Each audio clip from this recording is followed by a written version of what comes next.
coloqué a grabar.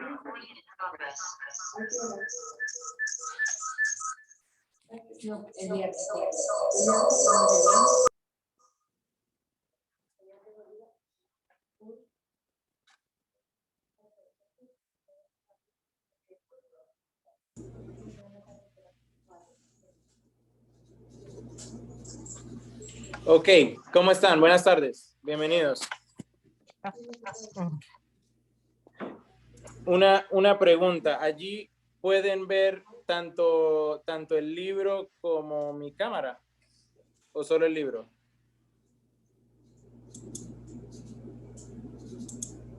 Por Zoom.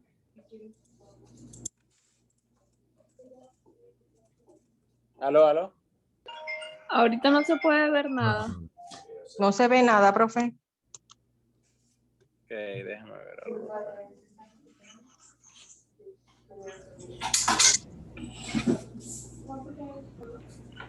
¿Y ahora? Se ve la pantalla en negro del. Ah, sí, se ve la. Ahora sí. Ya, ahora sí. Ok, entonces, lo que vamos a hacer con este curso, yo lo que les recomiendo es, todos los que están acá, creo que la mayoría ya han presentado el examen por lo menos una vez. Los que no, igualmente no hay problema, ¿verdad? Lo que queremos es avanzar un poquito más rápido. No voy a explicar todo el libro tan a profundidad, sino lo que yo considere que es más posible que sale en el examen.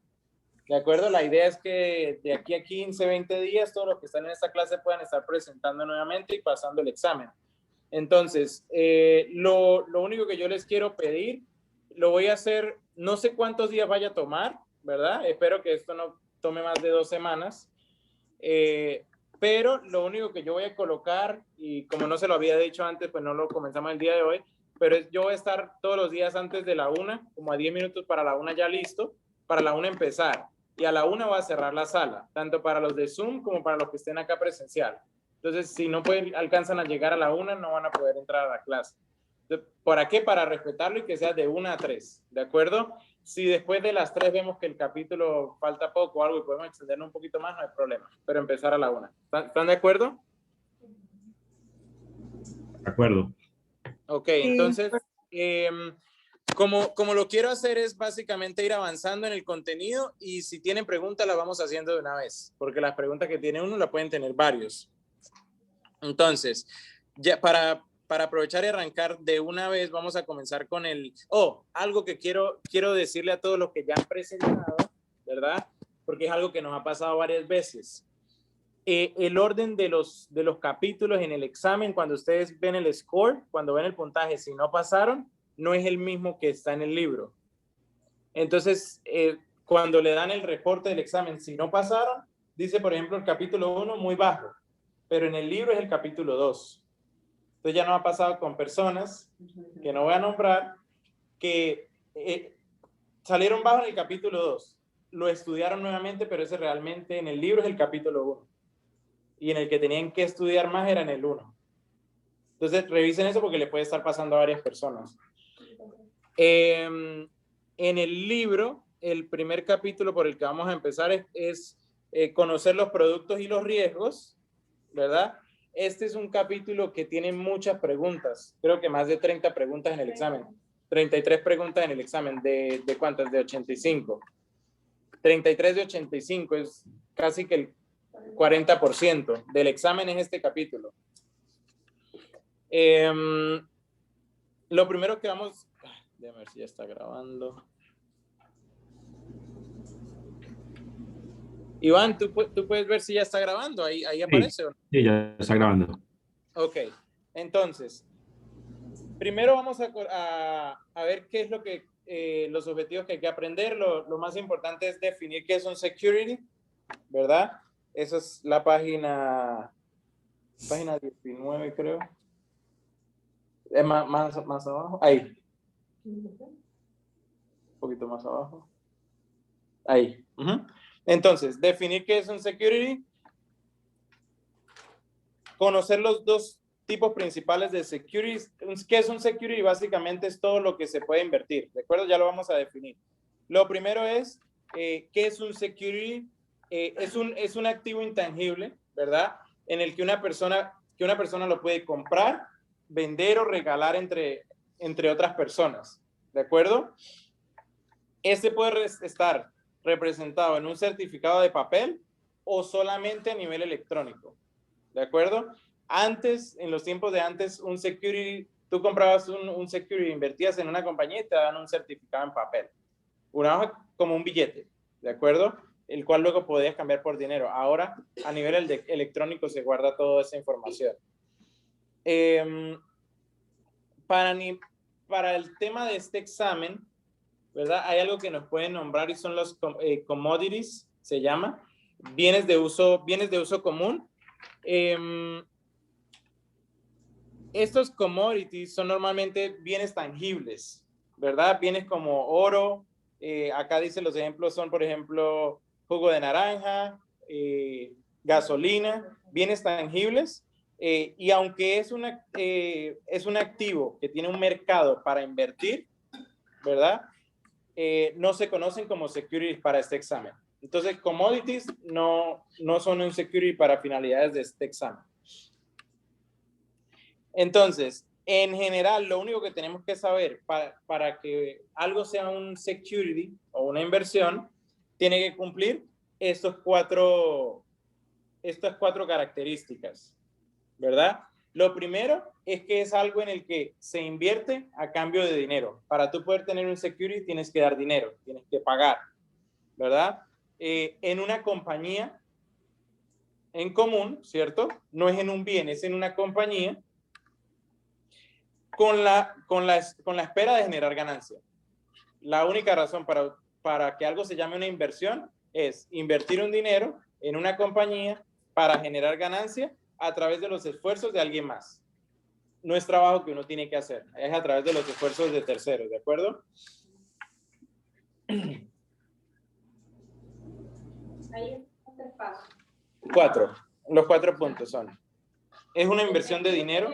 En una compañía para generar ganancias a través del dinero. Exacto, de los esfuerzos de terceros. Normalmente las securities más comunes y las que nos interesan para este examen son stocks, que son acciones, bonos, notas y debentures. Debentures son deuda, es igual deuda. Recuerden, todo lo que son bonos, notas y debentures son instrumentos de deuda. ¿Ok? Contratos de opciones, fondos mutuos, certificados de depósito, como Jumbo CDs, depository receipts, unidades o porciones en inversiones, ¿de acuerdo? ¿Qué era todo lo que son bonos o notas? Instrumento de deuda. Luego, cuando vemos acá, units in an investment, unidades en una inversión, significa una porción de ownership. Un ejemplo es una sociedad entre 3 dueños. Entonces, si tienes una sociedad en la cual son 3 dueños, tú tienes una unidad de inversión, que sería el 33%. ¿De acuerdo? Pólizas de vida que sean variables y anualidades variables. Aunque son contratos de seguro, si tienen la palabra variable, significa que tiene un componente de inversión. Para poder ofrecer esos resultados se debe. Exacto. Entonces, inclusive para vender seguros de vida variables o anualidades variables, se necesitan las licencias de inversiones también. ¿De acuerdo? ¿Qué no pueden ser securities? Y esto es importante definirlo también. ¿Qué no puede ser? El efectivo. El dinero en efectivo, el cash, no puede ser security. Hay otra cosa que son, por ejemplo, acá dice currency. La moneda como tal no es un security, pero los intercambios en monedas pueden ser securities. Bolsas de monedas, diferentes tipos de inversión en monedas, pero eso ya es otra cosa. Anualidades fijas o seguros de vida fijos. Quiere decir que son pólizas con ahorro o anualidades con ahorro. Sin inversión, no son securities. La residencia personal, el lugar donde uno vive, no es un security, aunque uno lo venda y genere ganancia. No se ¿Perdón? Es un activo, a menos que sea una propiedad para poder invertir, o sea, que tengas de renta. Si la casa en que vives es un activo pasivo, no te genera dinero, no te entra dinero a tu bolsillo. Sí, entonces, la residencia personal, aunque se use para negocios, ¿verdad? Porque ¿qué es lo que pasa? El sistema te da una ventaja en tu residencia personal para vender, para comprar, pero solo puedes tener una. Entonces, eso no cuenta como inversión, ¿de acuerdo? Todo lo demás, si tienes casas adicionales que usas para rentar o para generar ganancias, son securities. ¿Y el equity que uno gana en la propia casa? Eso tampoco No se consideran securities. En tu propia casa. Sí. Entonces, y por último, que tampoco son securities para finalidades de este examen, son los commodities, que son bienes duraderos, y future contracts, contratos futuros, que ya eso lo vamos a ver más adelante, pero son contratos igual de inversión, pero no se consideran inversión para la finalidad de este examen, ¿de acuerdo? Criptomonedas, aunque son un modelo de inversión, para este examen todavía, por la ley, no los ha aceptado como securities.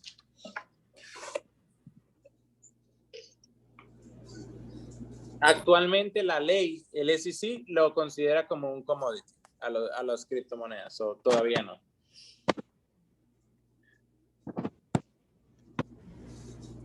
De todas estas que nombramos, las dos principales y que más nos van a interesar conocer en el examen van a ser los stocks, es decir, las acciones, y los bonos, ¿de acuerdo?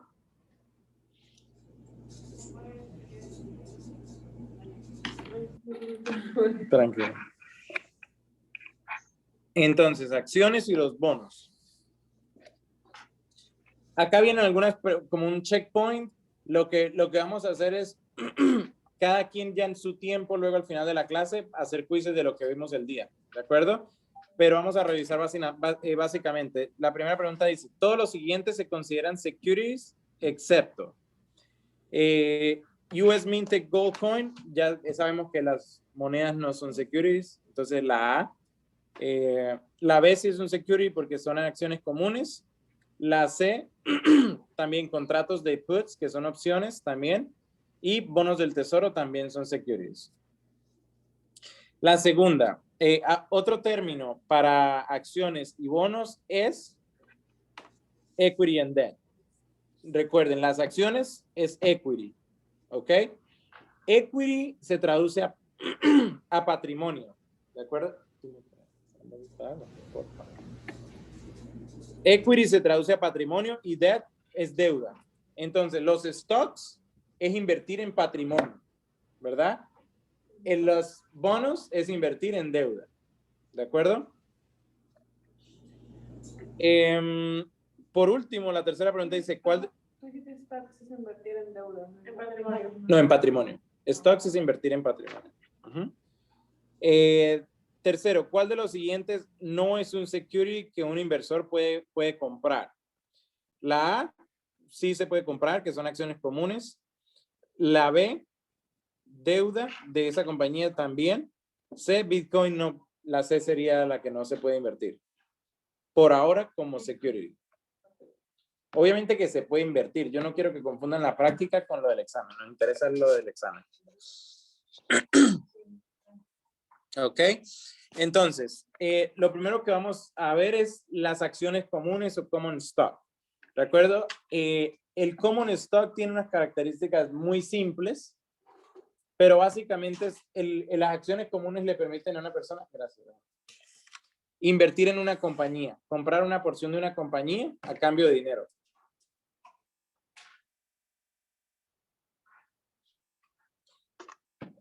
Al uno invertir en una compañía, la ventaja que te da es que te puedes beneficiar del incremento en el precio de las acciones.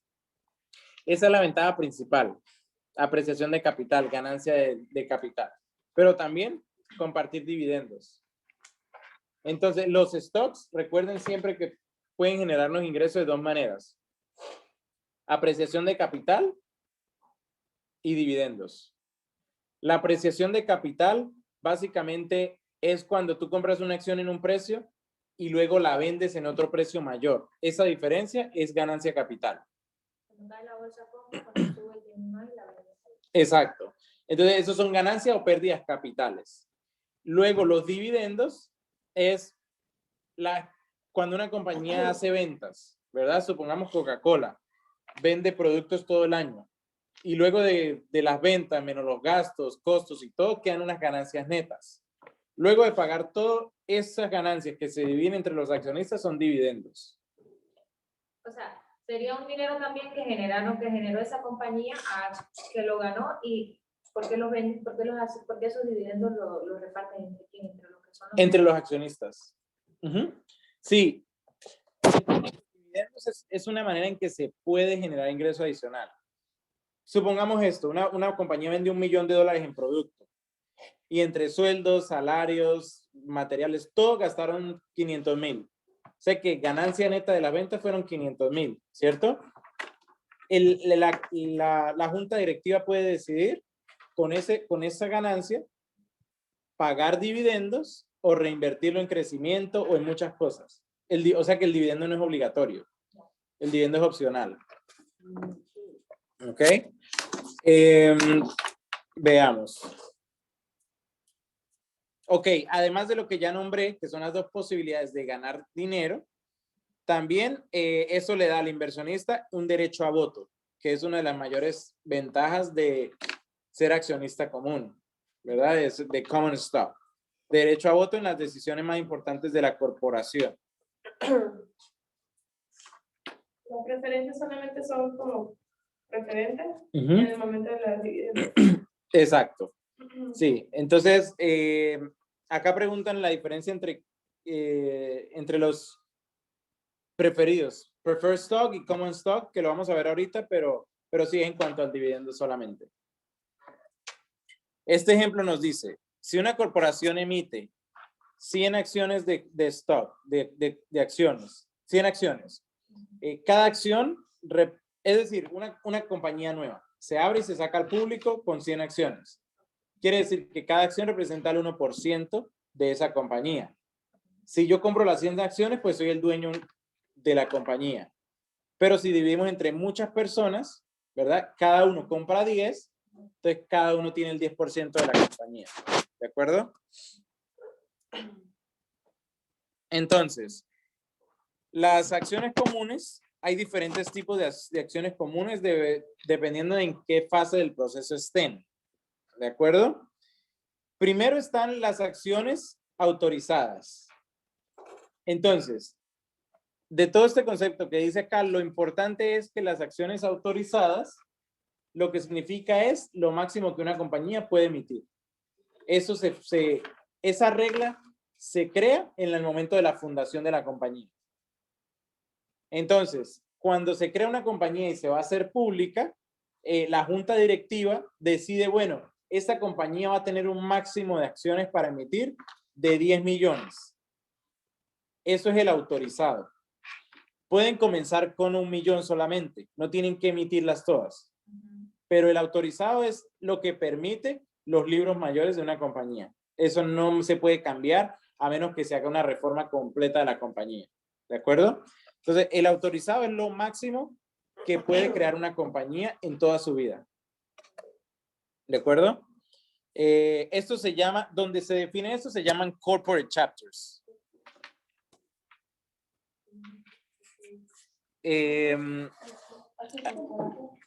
Acá está, corporate charter. Capítulos corporativos. Es como No, los capítulos estatutos. no. ¿Perdón? Es como los estatutos Ajá. de la compañía, los estatutos. De fundación de la compañía. Se llaman corporate charters. Entonces, luego están issue stock. Si quieres scroll down, ahí. Que estas ya son las acciones emitidas. ¿Qué quiere decir acciones emitidas? Es lo que está en circulación, lo que activamente está en manos de inversores, ¿de acuerdo? Las que ya se vendieron. Exacto. Entonces, acciones emitidas son las que, sigamos el ejemplo, dijimos que las autorizadas son 10 millones, pero luego de analizar el mercado, deciden que de eso solo se va a emitir la mitad, 5 millones. Entonces, 10 millones son las autorizadas, 5 millones se emiten. Quiere decir que al mercado solo salen 5 millones. Solo issues son 5. Exacto. Los otros 5 millones ni existen. Están en los libros que se pueden crear, pero no existen. ¿De acuerdo?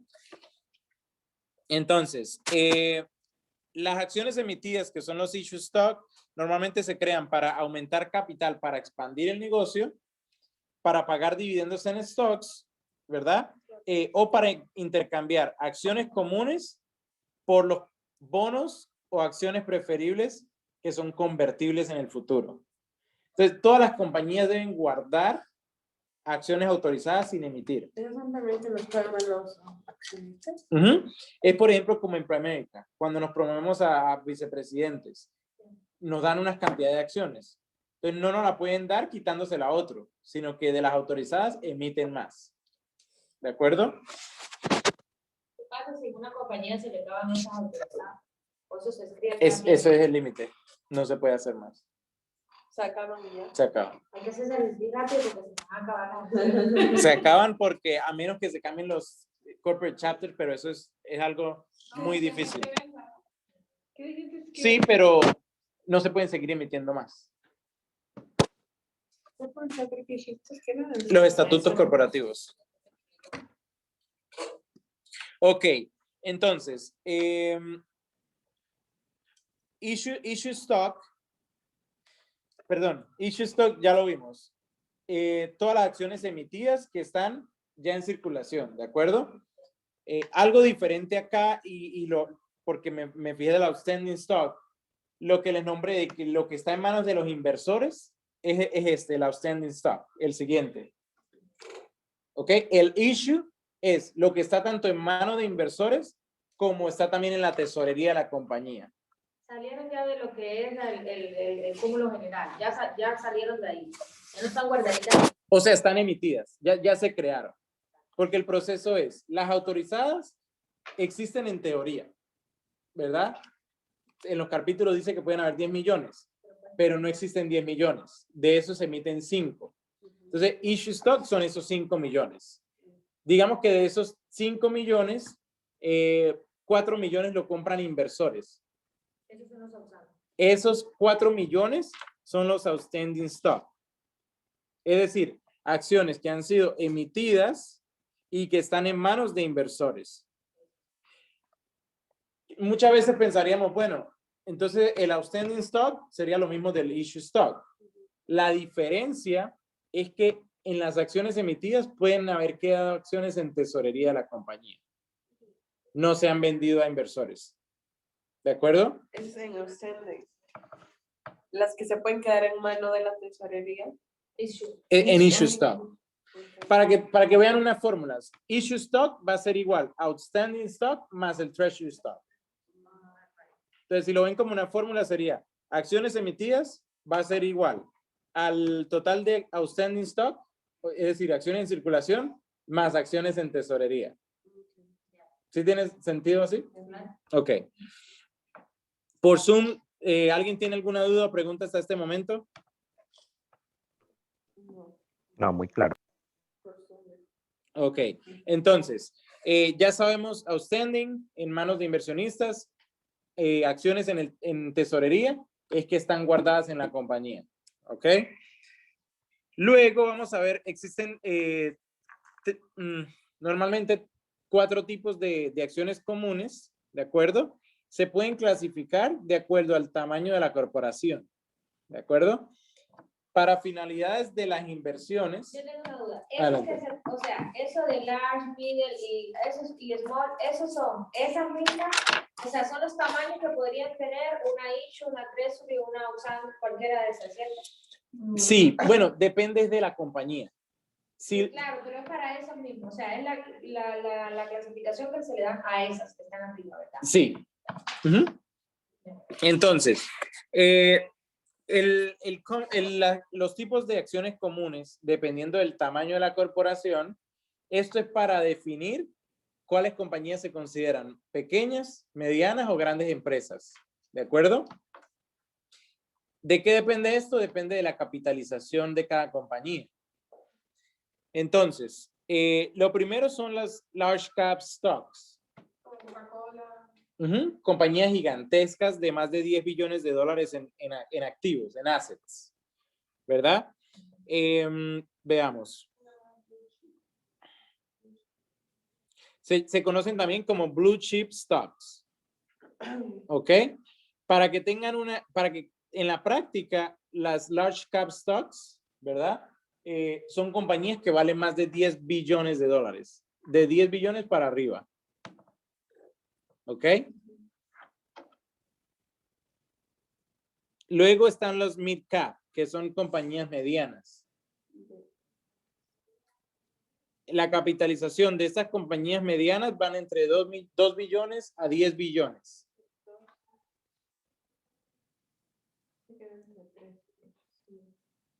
¿Es 2 y 10 o 2 y 10. Entre 2 y 10 billones de dólares. Y luego las compañías pequeñas son compañías que valen menos de 2 billones de dólares. Willy, ¿es 2 o 3? 2. 2. Ok. Pero acá me preguntaron lo mismo. ¿Dónde lo vieron? En la otra clase que tú diste, tenemos la información que eran 3, por eso te pregunto. Es 2. Estoy 100% seguro. Si dije 3, sí fue un error mío. Pero es 2. De todas formas, vamos a salir de Mid cap capitalization. Entre 2 y 10. 2 y 10 billones. Sí. Entonces, esas son las 3 categorías principales, ¿de acuerdo? Pero hay otra categoría que son penny stocks. Penny stocks no tiene que ver con la capitalización de la compañía. No hay como un límite de que es menos de 1 billón. No, simplemente son compañías que su acción vale menos de $5 por acción, ¿verdad? Y que no están en un intercambio, no están en una bolsa, no se venden en bolsa. Estos son los estados de cuentas mensuales, ¿no? ¿Cómo? Los estados de cuentas mensuales que tienen que tener. ¿Cómo así?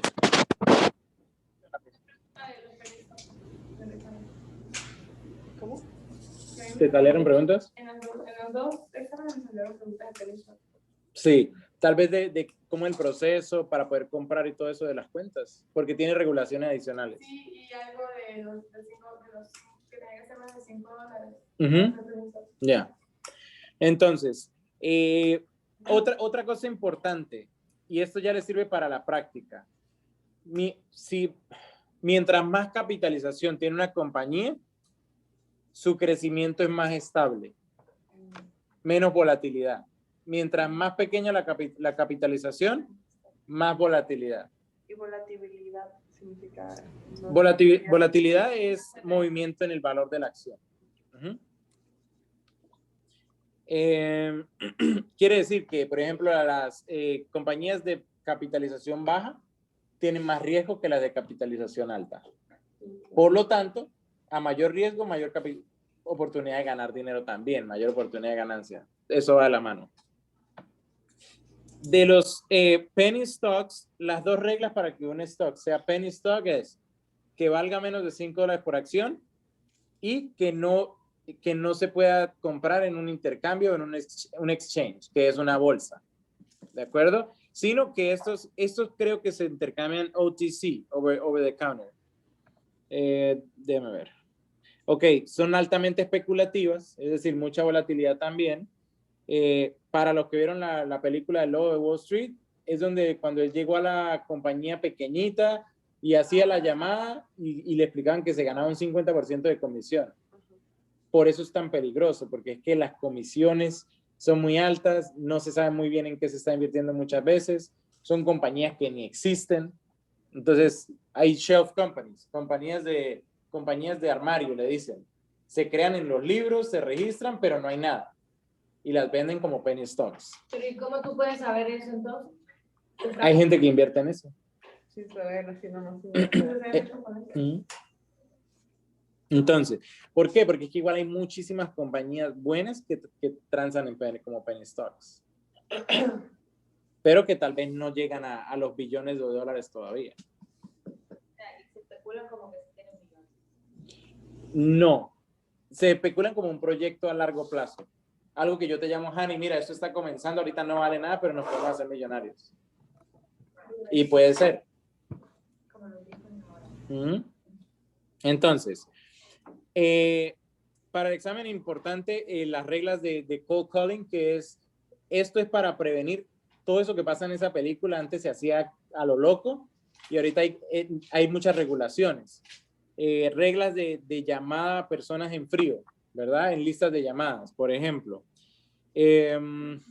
Veamos.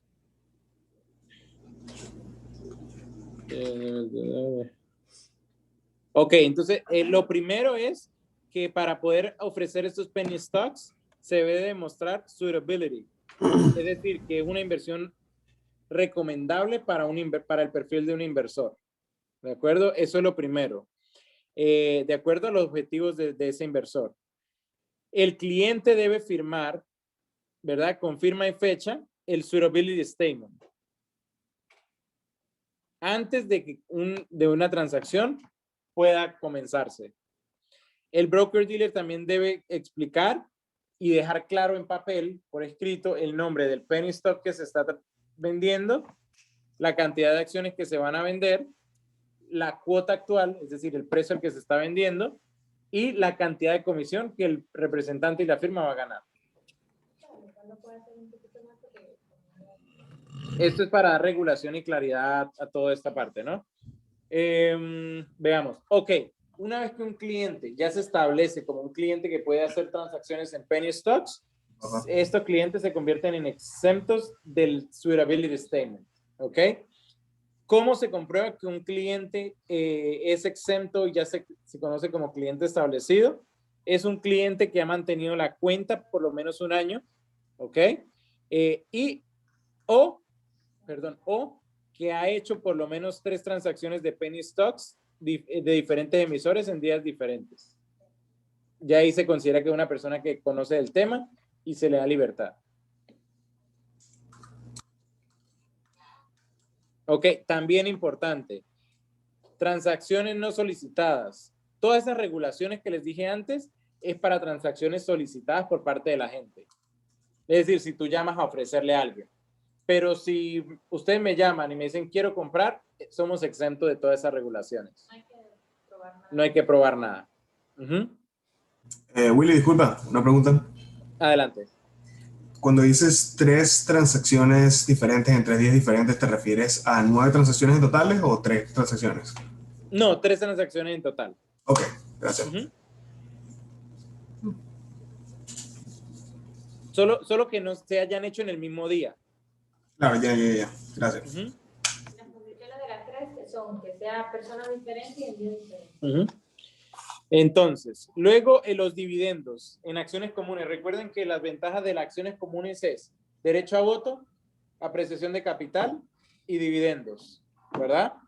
Los dividendos, lo que les decía, separen las dos cosas. Capitalización es ganancia en el valor de la compañía. Tú participas en el crecimiento de esa compañía. Dividendos es ganancia en la distribución del producto o servicio. ¿Ok? Los dividendos vienen de las ventas. Entonces, ¿qué pasa con los dividendos? Y es muy importante diferenciarlos. Los dividendos son, ninguna compañía está obligada a pagar dividendos. ¿Capitalización de ganancias? Ganancias capitales.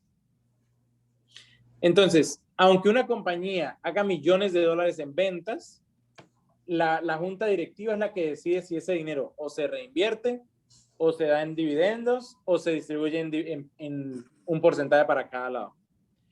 Una vez que la junta directiva, que es el BOD, Board of Directors, ¿ok? Votan y deciden que se haga una distribución de dividendos, estos dividendos se le envían a los accionistas y se pueden pagar de 3 maneras, ¿ok? La primera y la más común es en cash, en efectivo. Entonces, si tú tienes $1,000 invertidos y el dividendo es del 3%, te envían un cheque de $30 o se reinvierte, ¿ok? En cash.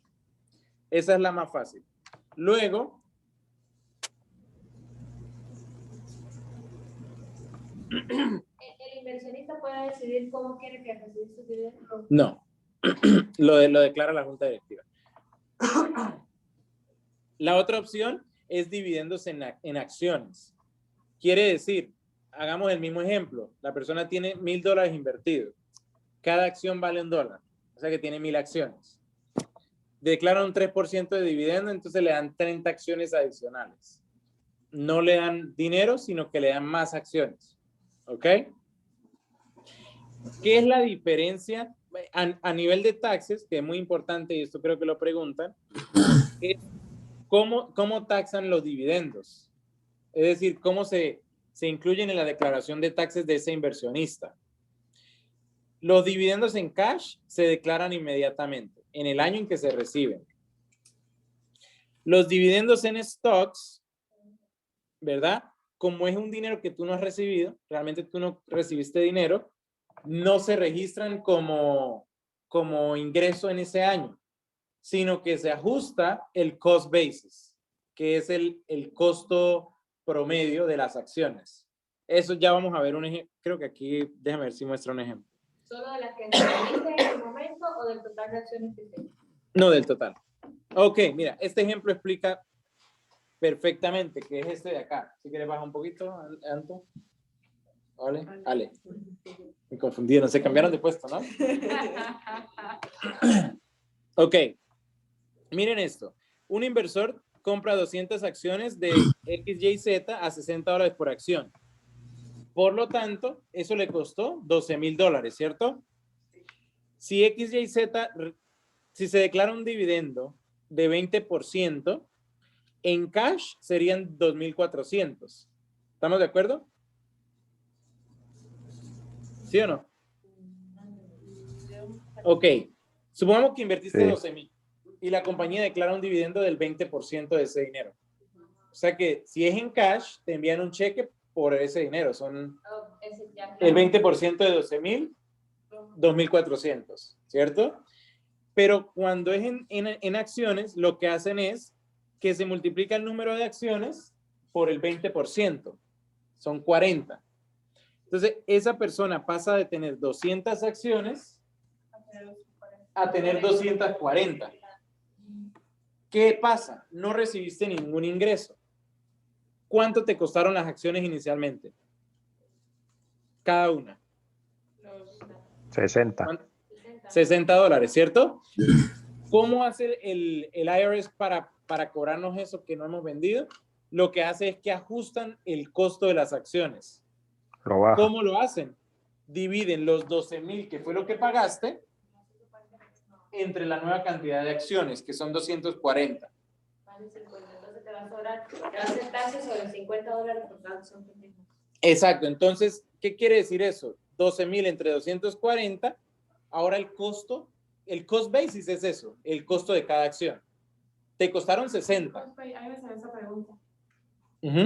Te costaron $60, pero realmente tu cost basis se ajustó y ahora te costaron 50 cada una. ¿Qué quiere decir? Igualmente cuando las vendas vas a pagar esos taxes, porque tu ganancia no va a ser de 60 a lo que valgan ahora, sino desde 50 hasta lo que valgan ahora. ¿Y el ¿Te ejercicio? cobran taxes 2 veces? No, No. una sola.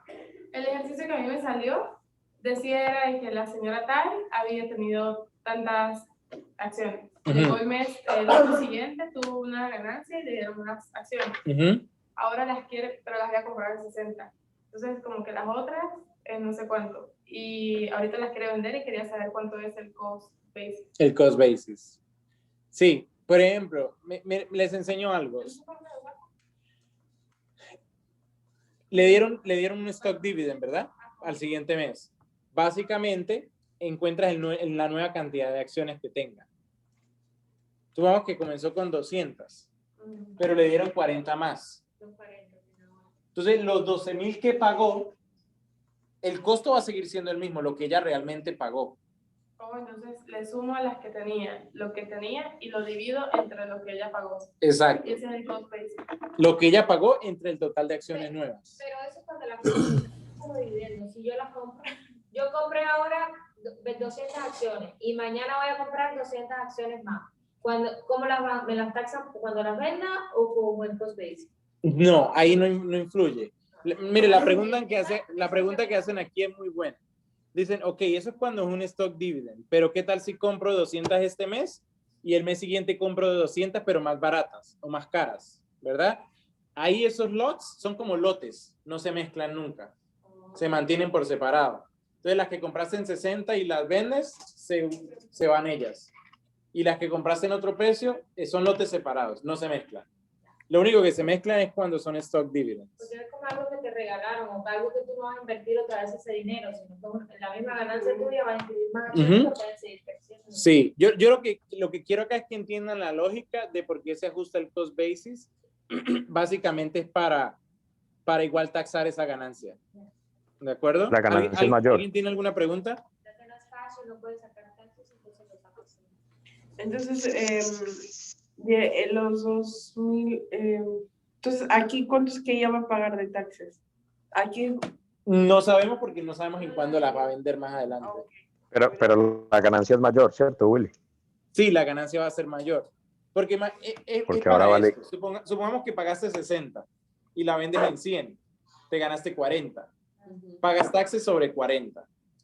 Pero cuando te dan un dividendo y te dicen ya no te costaron 60, sino que ahora vamos a decir que te costaron 50, hasta 100, ahora vas a pagar taxes sobre 50, que son los 40 iniciales más lo del stock dividend. ¿Cierto? ¿Tienen alguna otra pregunta de esta parte? Creo que no. Entonces, luego están los dividendos en producto, que como la palabra lo dice es quedó inventario, quedó material, distribuyen esos productos entre los accionistas. Eso es algo que no se ve en la práctica, pero existe. ¿De acuerdo? Le voy a mirar un poco el champú para allá que me quedó en la compañía. Exacto, lo pueden hacer. Y la gente lo vende o lo usa o lo que quiera. ¿cómo hacía? Porque entregaba con todo. Ajá, puede ser. Entonces, dice, finalmente, los dividendos en cash pueden ser taxados como no calificados. Les explico dos cosas. Ok, como no calificados o como calificados. ¿Cuál es la diferencia entre dividendos calificados o no calificados? Depende de dónde lo tengas invertido. Si tú lo tienes un portafolio en tu plan de retiro, ¿verdad? Que es calificado, entonces los taxes serían calificados. Si lo tienes invertido en un plan privado, entonces los taxes son no calificados. Cuando no son calificados, quiere decir que los pagas. Ya esto es un tema de taxes un poquito más profundo, pero existen dos tipos de taxes para esto. El tax ordinario, ¿verdad? Ordinary income tax, tax de ingreso ordinario, es la tasa más alta de taxes que pagan las personas. Y eso es en base al ingreso anual. Entonces, si no es calificado, se paga como ordinary income tax. ¿Ok? Que, por ejemplo, la diferencia puede ser tan grande como una persona que gane 40,000 al año, el ordinary income tax es 24%, ¿verdad? Pero como calificado, si es a largo plazo, puede llegar a ser el 0% para la misma persona. ¿De acuerdo? En las ganancias. Pero esto ya lo vamos a ver también un poquito más adelante. Veamos. Ok. Luego tenemos que saber también el orden de lo que es la declaración de los dividendos. ¿Cuándo se declaran? ¿Cuándo lo recibe el inversionista? ¿Para qué se creó este orden?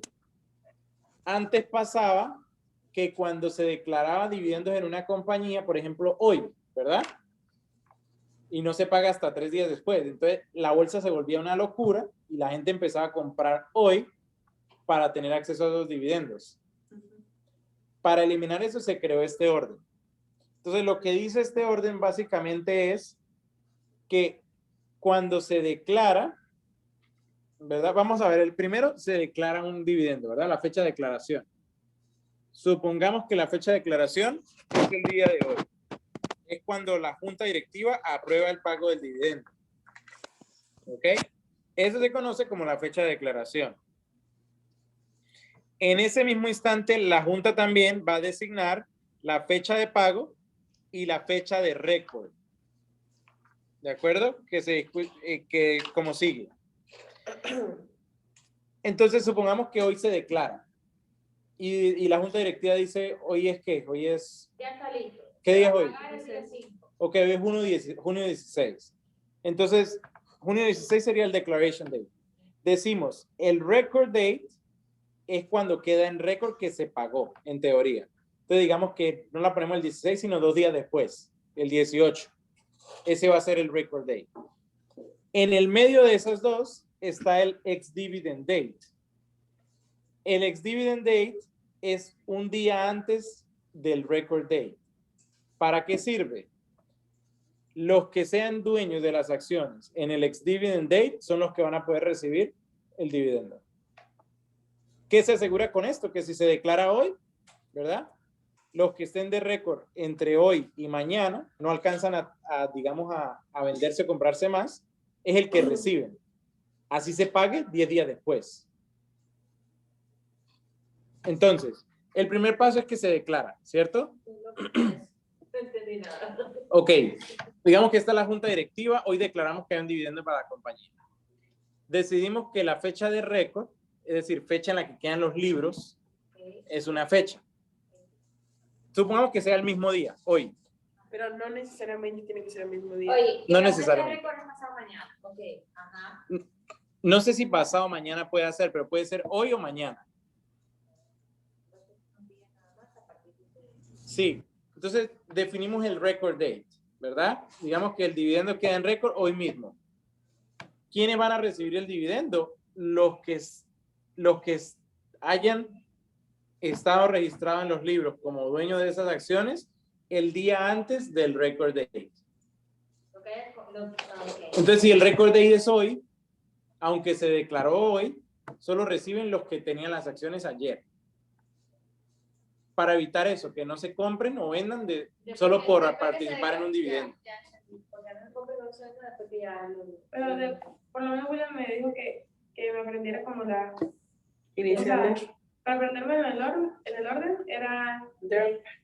DERP. Y Eso. ahora sí funciona. Cuando dice la D de declaration, la E de exhibit.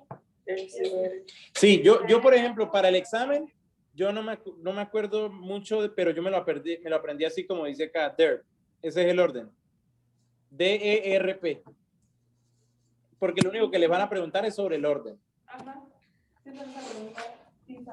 Entonces, si ustedes se acuerdan de eso, fecha de declaración, DERP. Declaration, ex-dividend, record y payable.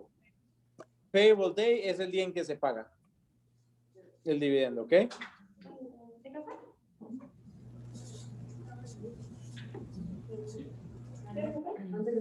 Ok. Comenzamos. Otro vasito de agua. Porfa. Este quedó vacío. Ok, los beneficios de tener acciones comunes. Dice, son muchos beneficios, pero los principales son derechos de voto, apreciación de capital, current income, que es ingreso, esos son lo mismo que dividendos, ¿ok?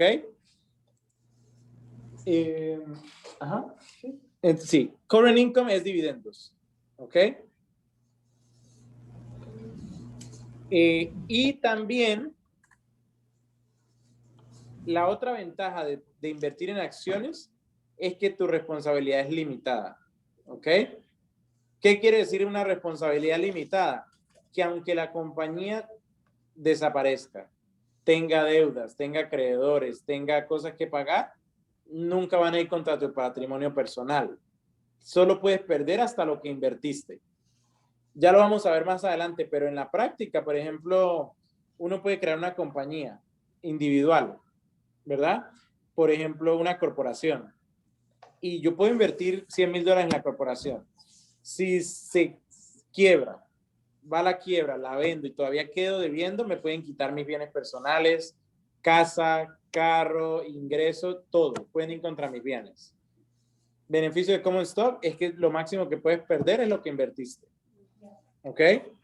Aunque eres dueño en pequeñas partes de la Uh-huh.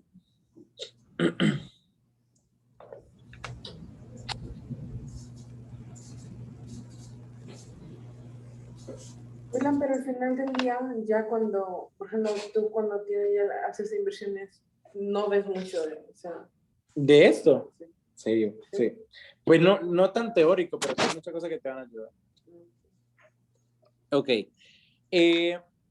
Luego, ¿cómo funcionan los votos para elegir ya sea la junta directiva o las decisiones mayores de la compañía? Hay dos opciones, ¿verdad? Estatutario y cumulativo. El voto estatutario es básicamente, supongamos que cada persona de acá tenemos 100 acciones, ¿verdad? Por lo tanto, tenemos 100 votos. El estatutario quiere decir que tú solamente puedes, supongamos que hay 3 puestos que se van a elegir. 3 puestos de la, digamos, de la junta directiva, ¿no? Se van a elegir 3 puestos. El estatutario te dice que tú puedes votar máximo 100 votos por cada puesto. El cumulativo te dice que tú puedes agarrar los 300 votos y hacer con eso lo que tú quieras. O sea, quiere decir que yo nada más puedo poner los 100 que yo tengo en uno, en uno, pero es que no puedo darle un puntito a este, un puntito al otro, en el otro sí, en cumulativo. ¿y cómo? En el cumulativo, no, en el estatutario tú tienes un voto por, digamos, tienes 3 votos por cada acción, porque se van a tomar 3 decisiones diferentes. Dependiendo la Porque porque por ejemplo, cuando se elige una junta directiva y yo tengo 100 acciones, a mí me llegan 100 votos, pero donde puedo elegir, por ejemplo, para este puesto, X persona, para este puesto, X persona, para este puesto, X persona. Son 300 votos, ¿verdad? Pero solo le puedo dar un máximo de 100 por separado por cada puesto. Por ejemplo, vamos a elegir el presidente, vicepresidente y manager. Entonces yo, de mis 100 votos, puedo darle 100 para el presidente, 100 para el vicepresidente y 100 para el manager. Ese en el estatutario. En el cumulativo, yo puedo decir, pues yo no quiero votar por un manager, ni quiero votar por el vicepresidente, quiero mis 300 colocarlo en el presidente solamente. Y no voto por nadie más. Acá dice que es por regla, pero una compañía puede tener la regla de voto acumulativo y voto estatutario. Sí, la compañía es la que tiene la regla. Decide qué votos. En los capítulos corporativos, en los corporate chapters está todo eso.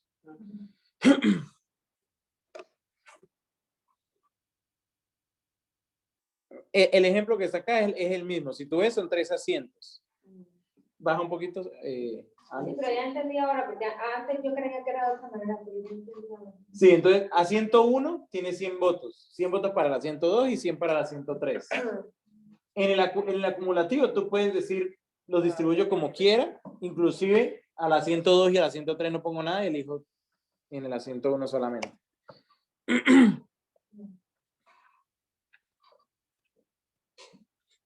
Ok, aparte de esos beneficios que ya hablamos, otros beneficios que pues no son tan grandes, pero igual son beneficios, es que los accionistas comunes tienen acceso limitado a los libros de la corporación, tienen el derecho a examinar los minutos de los meetings de las juntas directivas, es decir, cada junta directiva que debe quedar registrado lo que se habló, que se hizo, tienen acceso a eso.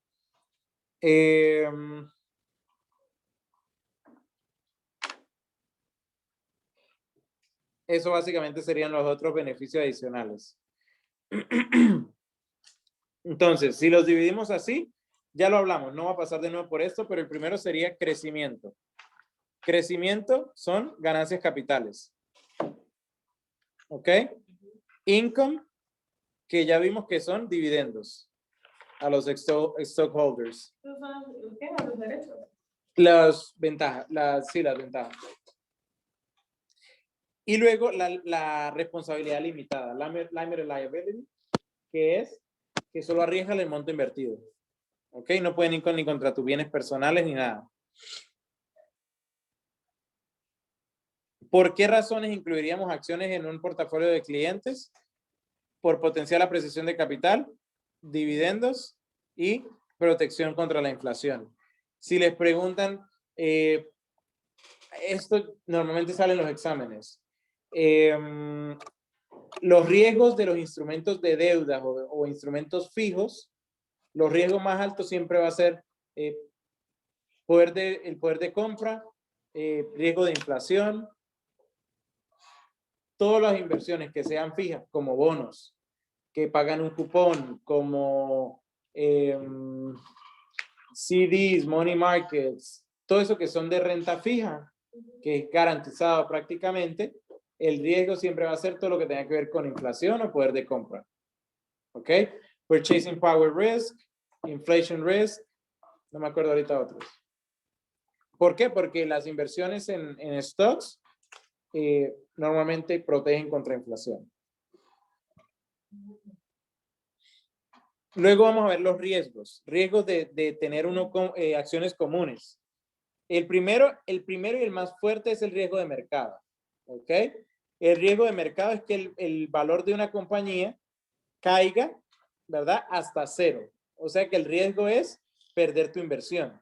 ¿Ok? Perder tu capital.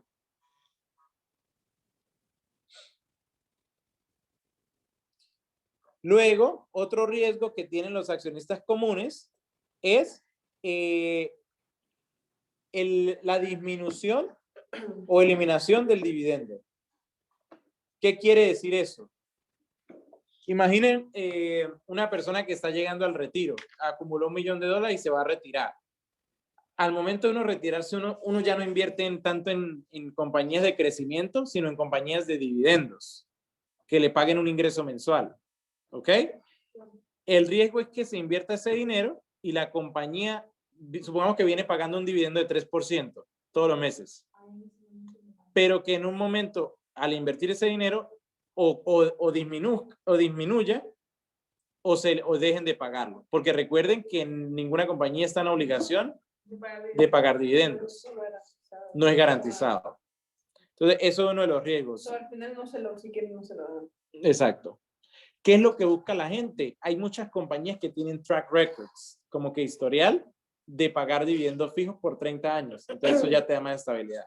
Pero no es asegurado. O sea, Nunca es garantizado. Luego, otro de los riesgos es no tienen prioridad. Básicamente quedan de últimos cuando una compañía se disuelve o va a la bancarrota. ¿Ok? Los accionistas comunes son los últimos que reciben su parte si una compañía quiebra. ¿Ok? El orden de cómo se van disolviendo, ¿cómo que se dice eso? Se va pagando, liquidando. Hay que aprendérselo también. Ya. Ok.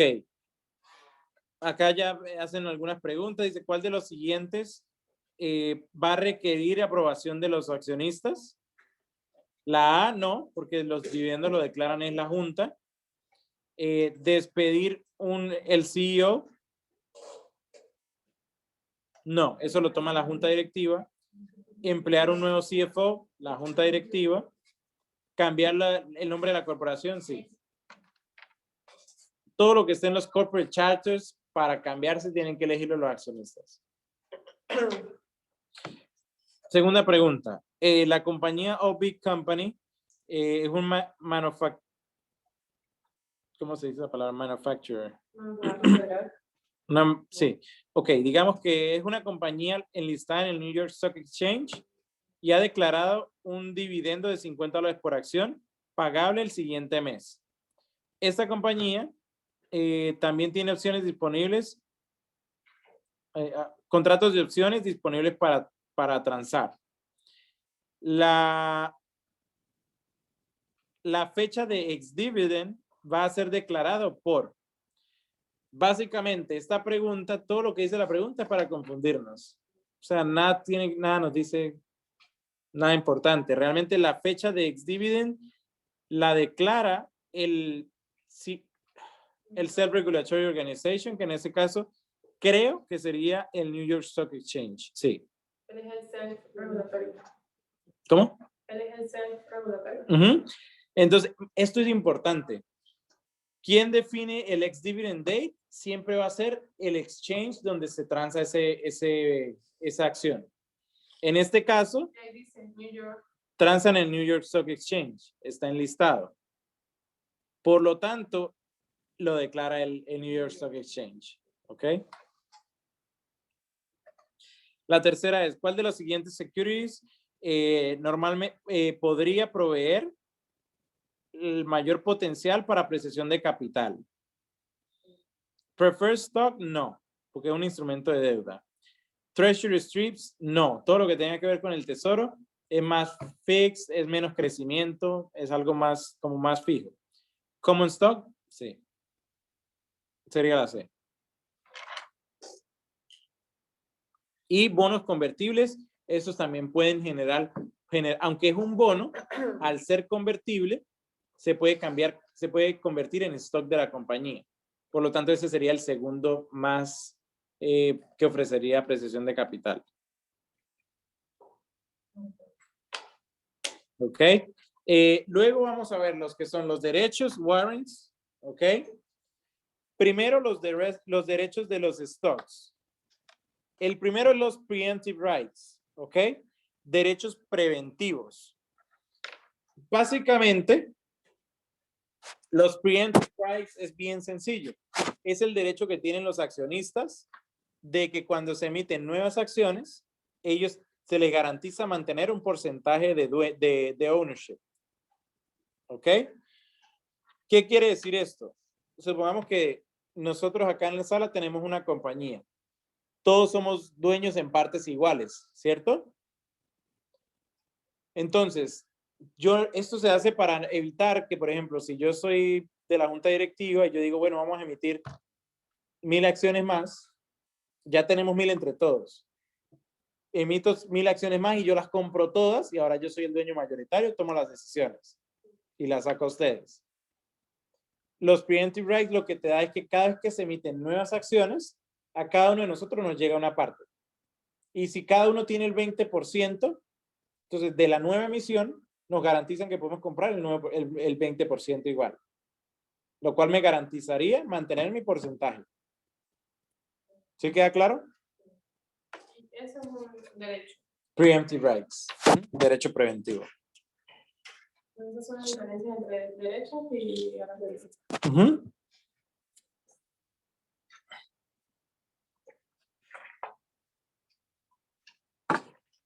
Los veo callados. ¿No hay preguntas o están muy perdidos? ¿Cómo están en el Zoom? Está claro. Está claro, está claro. Ok. Todo bien. Ok. Entonces, ¿qué se puede hacer con esos derechos? Cuando un accionista tiene esos derechos, supongamos que se emiten nuevas acciones y nos llega una carta a todos diciendo ese derecho, nosotros tenemos 3 opciones. 1, yo puedo comprar las acciones y mantener mi porcentaje. 2, es que puedo vender esos derechos a otra persona por un premium. Entonces, digamos que alguien quiere comprar ese extra porque yo no lo voy a hacer. Entonces, antes de dejarlo vencer y no sacar nada, se los vendo a alguien por un premium. Y por último, los puedo dejar que se expiren, no hacer nada. ¿Ok?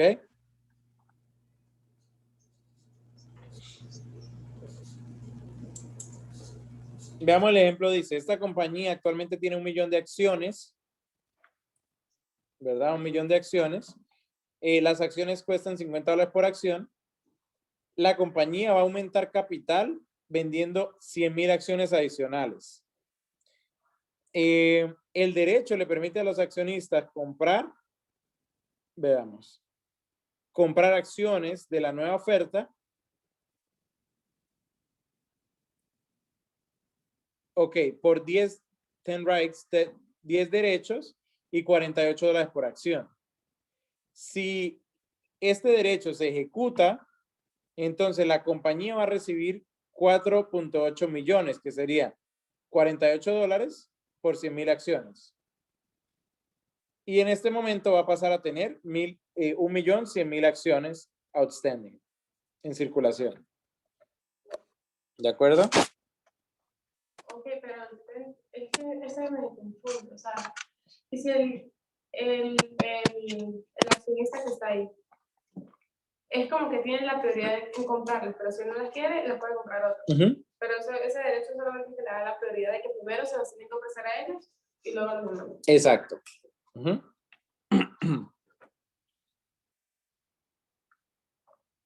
Ok. Luego hay garantías, warrants, ¿verdad?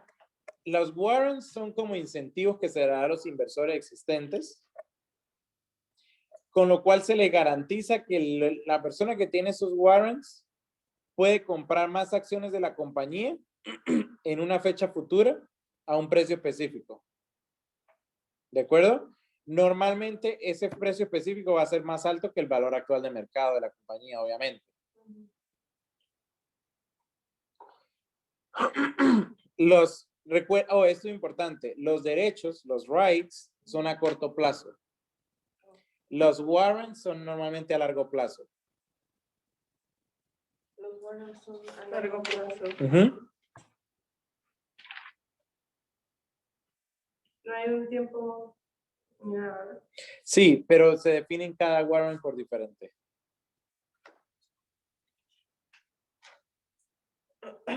¿Quién explicó? ¿Tú estudiaste todo esto solo? ¿Tú lo entendiste? Sacando tu manita. Ya. Ok.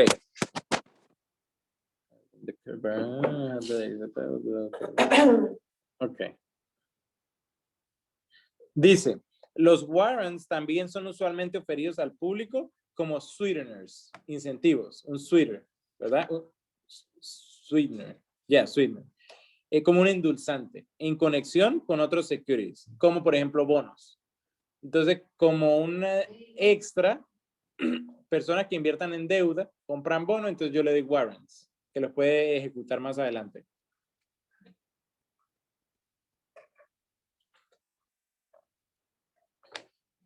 Este ejemplo nos dice, esta compañía Nakamura Industries está emitiendo un bono a 20 años y ofrece warrants con ellos.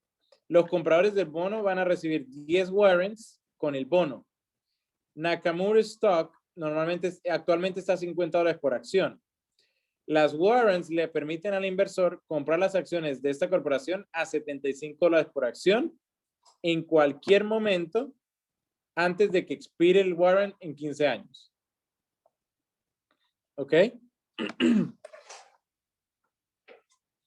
En resumen, los derechos son a corto plazo, se les da a las accionistas existentes y permite a la persona comprar acciones por debajo del valor de mercado. ¿Ok? Los warrants, por el contrario, son a largo plazo, son bundle, quiere decir se venden en conexión con otros securities y le permite a alguien comprar por encima del precio, pero en una fecha futura.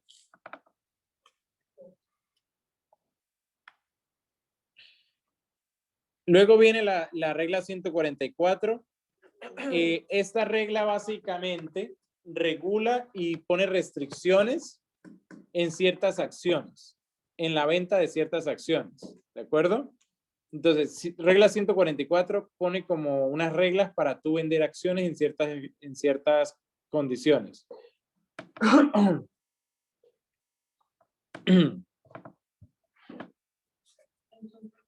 Entonces, ¿de qué depende? Básicamente, existen dos condiciones que pueden hacer que la venta de una acción se haga con la regla 144. ¿Ok? La primera es entender lo que es acciones restringidas, restricted stock. Restricted stock son acciones, ¿verdad? Emitidas, pero que no son públicas, no son compañías públicas, sino que se crean de manera privada. Se conoce como private placement.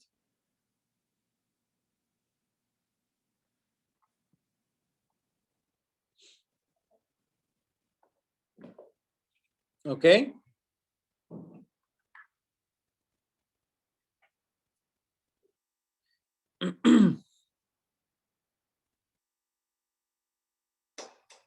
Bueno, another word, but you have 13, so. Ok. Y lo pueden vender ellos mismos después de 6 meses, ¿no? Después de 6 meses.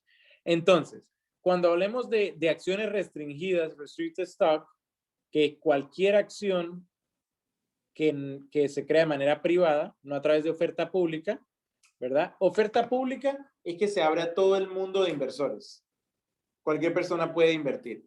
Oferta privada o private placement se hace con un grupo limitado de personas. ¿Ok?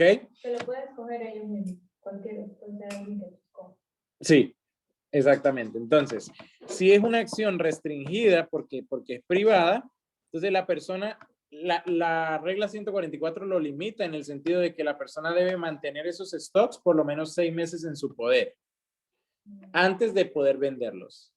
¿Ok? Luego están los control stock. El restricted o restringido depende del stock. ¿Ok? El control depende de la persona que lo tiene en su poder. ¿Cuántas acciones tiene, no? Exacto, o la posición. Ok, y ahí se me confunde algo porque salen preguntas de que esposa y esposo, Ujú, o la mamá y el hijo. ujú, ya lo vamos a ver quiénes cuentan. Entonces, para saber si un stock es controlado, ya no depende del stock. Puede ser una compañía pública o privada, ¿verdad? Aquí depende de quién es el dueño. ¿Ok? Para eso tenemos que saber quiénes son control persons, personas en control. Personas en control es cualquiera que a ustedes les suene que tiene poder de decisión en la compañía en la que está invirtiendo. Entonces, por ejemplo, supongamos que estamos hablando de una compañía pública, Coca-Cola de nuevo. Los directores, los oficiales, el CEO, personas en control o accionistas que tengan más del 10% del valor total de la compañía, se consideran control persons. ¿Ok? Por lo tanto, al ser control persons, se considera control stock. Ahora, ¿qué significa cuando estamos trabajando en la venta de control stock? Ya no toca esperar los 6 meses automáticamente, sino que se limita la venta de esas acciones por volúmenes. ¿Ok? Cada cierto tiempo. Supongamos que yo soy director de la Coca-Cola y la compañía me dio acciones de la Coca-Cola, ¿verdad? Yo no tengo que esperar 6 meses, a menos que sea privada. Entonces, miren esto, se puede mezclar una acción restringida con una persona en control. Entonces, ahí se dan ambos escenarios. Supongamos que creamos una compañía pequeña, privada, ¿verdad? Pero aparte, somos los directores. Entonces, ahí aplican las dos limitaciones. Tenemos que pasar 6 meses y después de los 6 meses podemos vender, pero son el límite de ciertos volúmenes. ¿Ok? Si somos ambas cosas. Si es privado y si somos personas en control. Si somos personas en control, podemos vender ciertas cantidades cada cierto tiempo. ¿Qué pasa si es una compañía pública como la Coca-Cola y yo soy el director? No importa, no tengo que esperar los 6 meses porque es pública. No es restringido. Pero si soy persona en control, entonces me toca esperar. No me toca esperar, me toca vender por los volúmenes que me permita la regla. Puede ser un poquito confuso, pero si separamos esas dos cosas, en el examen lo vamos a entender. ¿De acuerdo? Prácticamente, si no eres privada, puedes hacerlo como quieras y las privadas tienen que ir con lo que dice. Después de 6 meses. Después de 6 meses. Uh-huh. Entonces, lo que pasa es que a veces lo confundimos una cosa con la otra. Exacto. Yo digo, entiéndanlo por separado. Si es una compañía privada, es restringido, toca esperar 6 meses. Luego de eso, tú puedes vender todo lo que tienes. Si no eres director, si no eres officer, ¿sí? Por el otro lado, si eres persona en control, no tienes que esperar, pero te dan un límite de venta. ¿De acuerdo? Ahora, si se unen las dos, que puede pasar, es decir, que sea privado, pero aparte eres persona en control, pues tienes que esperar los 6 meses y luego vender en límites de volumen. ¿Sí queda más o menos claro? Sí. ¿Preguntas por el Zoom? Está claro. Ok. ¿Los demás están dormidos o está claro? Que el único que habla es Iván. No, aquí todo claro. Claro, sí. Ok. Listo. Entonces, Si quiere explicarlo para ver si lo entiendo. Sí, porque los niños aprenden. ok, repítelo pues. Ok, las restringidas son de que una es una oferta privada. Ujú, Entonces, si tú lo quieres vender, tienes que esperar 6 meses. ujú. Y los de control son de personas que están al mando. A mí me salió una pregunta ahí que me decía que si el abogado de la compañía. Y yo puse que no, porque como no es una persona que maneja acciones, pues yo dije que no, pero en realidad sí, porque él puede escuchar algo que dicen los accionistas No, pero un abogado no. de la compañía. No, no sería. ¿A veces la respondí bien? Sí. Ah, Sí, no, por ejemplo, un abogado de la compañía no, a menos que sea oficial, director, es esto limitado que dice acá, director, oficial, o personas que tienen más del 10% de las acciones. bueno, que tenga más del 10% de las acciones, Ujú. puede venderlos en cualquier momento, día después, pero solamente en ciertas cantidades. Ciertas cantidades. Ajá. Ahora, también muy importante para esto, personas en control. En el examen les puede salir una persona que tiene el 7% y su hijo tiene el 4%. Eso ya es más del 10%, se suman. ¿Ok? Si son familia directa. Como, creo que eso ya no lo van a explicar acá más adelante, quiénes son familia directa. Pero cualquiera que sean padres, hijos, esposos o personas que dependan financieramente o que vivan en la misma residencia. ¿Ok? Aquí dice, si son immediate family members, and take notes. Aquí.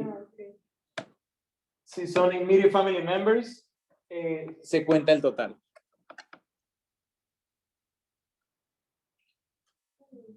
Entonces, dice, cuando una persona en control quiere vender las acciones, debe completar una forma 144 y esto se usa para determinar la cantidad de acciones que puede vender en periodos de 90 días. ¿Ok? Son dos opciones. La persona va a poder vender o el 1% de las acciones totales de la compañía o el averaje, es decir, el promedio de transacción mensual de las últimas 4 semanas, lo que sea mayor de los dos. ¿De acuerdo? Vamos a ver este ejemplo. El señor Davidson es dueño del 8% de la compañía y su esposa, la señora Davidson y su esposo es dueño del 4%. A él le gustaría vender alguna de sus acciones. Cuando él llena la forma, descubre que la compañía tiene 2.400.000 acciones. ¿Ok? Outstanding. Y los volúmenes de transacción de las últimas semanas son como se muestran aquí. ¿De acuerdo? ¿Qué es lo que tenemos que hacer? Sacar el 1% de 2.400.000, que serían 24.000. O sumar las últimas 4 semanas y sacar el promedio. Exacto. O sumar las últimas 4 semanas, es decir, la del abril 7 la de marzo 10 no contaría. Sería de aquí hasta acá. No, es que no me deja. Ok, hasta acá. Se suma 23, 25, 26 y 24 y se saca el promedio que no sé cuánto es. O sea, sumar todo eso y dividir por 4.500. 50 y 48, 98. 98.000. Ajá, entre 4, ¿cuánto sería? 24.500. Ok, entonces el 1% dijimos es 24.000. El promedio de las 4 semanas es 24.500. El mayor es 24.500. ¿De acuerdo? Entonces, ¿qué quiere decir? Que de todas las acciones que él tenga, él va a poder vender máximo 24.500 en volumen en periodos de 90 días. ¿De acuerdo?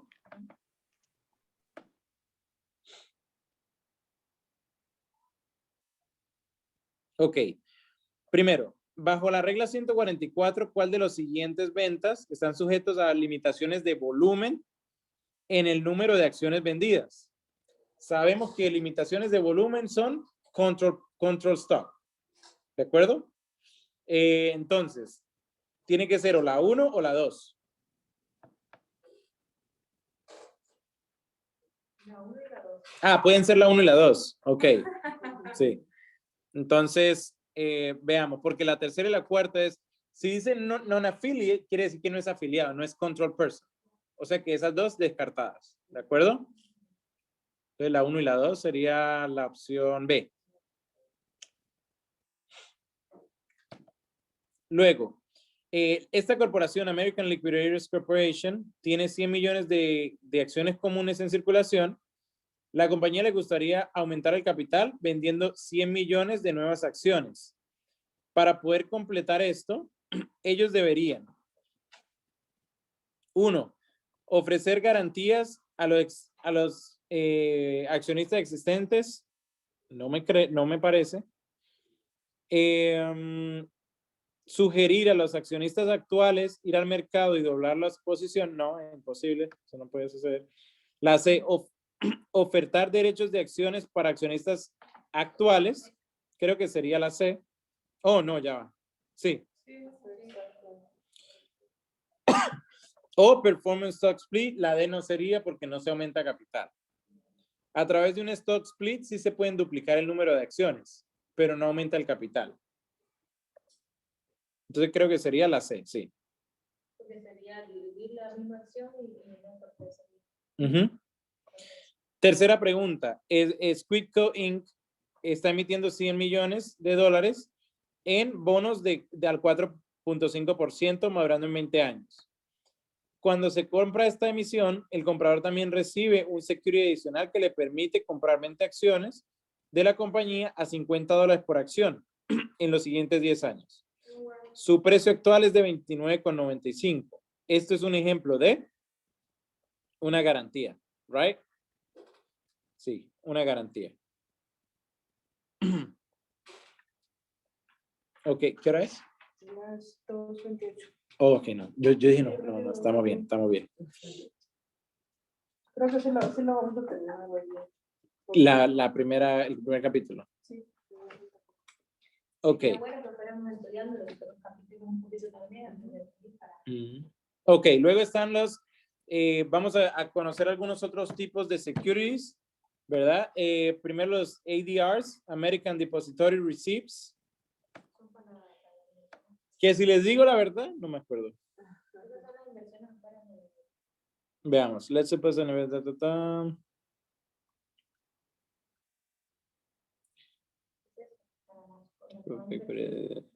países. Ok, sí, los ADRs son instrumentos de inversión que le permiten a inversionistas en Estados Unidos con dólares invertir en compañías extranjeras, ok, en mercados extranjeros. Importante, esto no le ayuda en nada a personas a invertir fuera de Estados Unidos, dentro de Estados Unidos. Eso sería otro instrumento. Esto es para personas en Estados Unidos poder invertir en compañías en el extranjero. Ahí me hace el cambio de la moneda, ¿no? Entonces dice, un ADR se crea cuando se compran acciones comunes en una compañía extranjera en su mercado natal, en su mercado en ese país. Estas acciones en este momento se depositan en un branch, en una sucursal en el extranjero de un banco americano. ¿Ok? No, sí, siempre hay. Sí, siempre hay. Y el recibo se crea o se emite. Entonces, a cambio de tener el dinero allá, a esa persona se le da un recibo acá, que es el ADR. ¿Ok?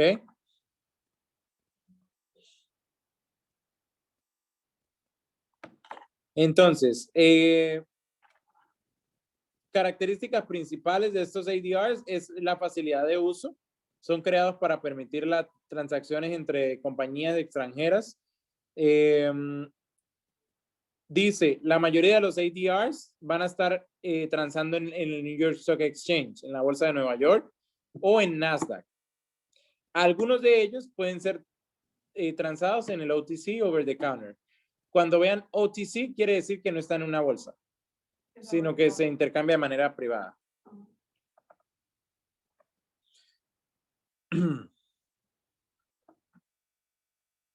Ok, el settlement, que ya vamos a hablar más adelante de los settlement dates y todo eso, pero para que lo anoten por ahorita, el settlement de los ADRs es T+2. Ahorita, luego vamos a explicar qué significa estos números.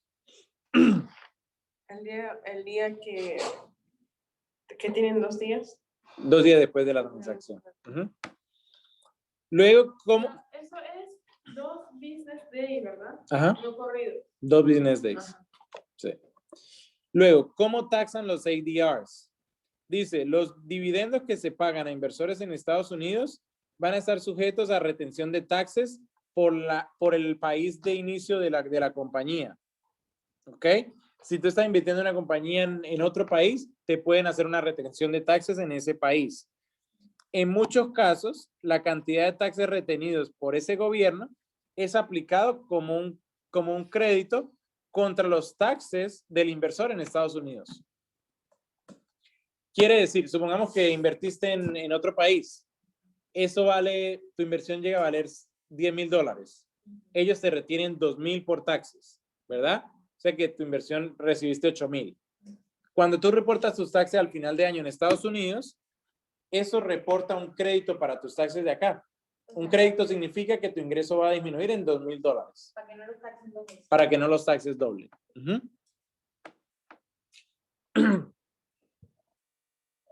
¿Cuáles son los riesgos principales de los ADRs?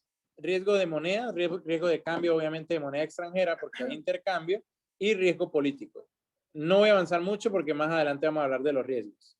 Pero riesgo político es que cambie, obviamente, los gobernantes, diferentes leyes, diferentes taxes, muchas cosas. Riesgo de moneda es en el intercambio. De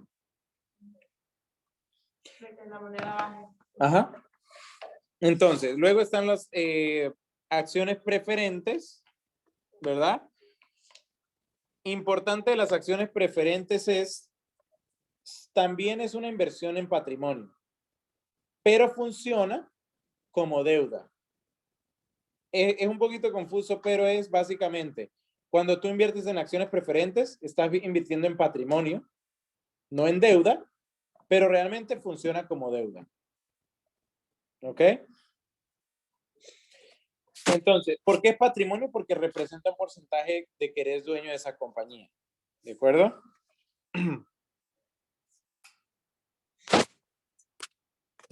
Entonces, ahora, ¿a qué se refiere con que es parecido a un instrumento de deuda? Es porque paga un interés fijo. ¿Ok? Su valor también varía en el mercado, pero no tanto. Su mayor ingreso viene de un interés que se llama cupón o... Sí, cupón.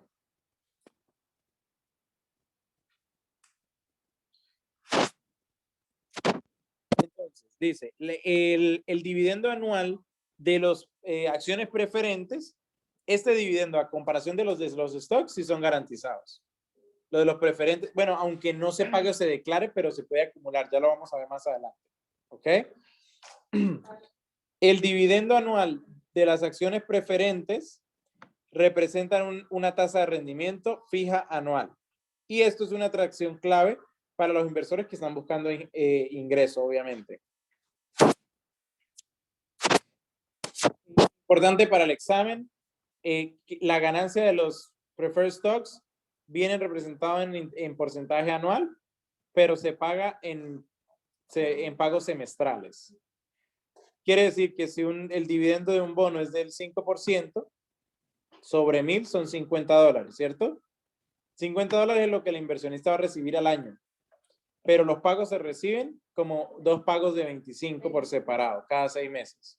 Y eso sí sale en el ejercicio. En el examen le van a preguntar, un bono del 5%, ¿cuánto paga? $50, 2 pagos de 25, entonces tienen que saber que es 2 pagos de 25. Ellos le van a preguntar como la teoría de que cómo pagan, si me colocan un ejemplo, y cuánto estaría recibiendo anualmente.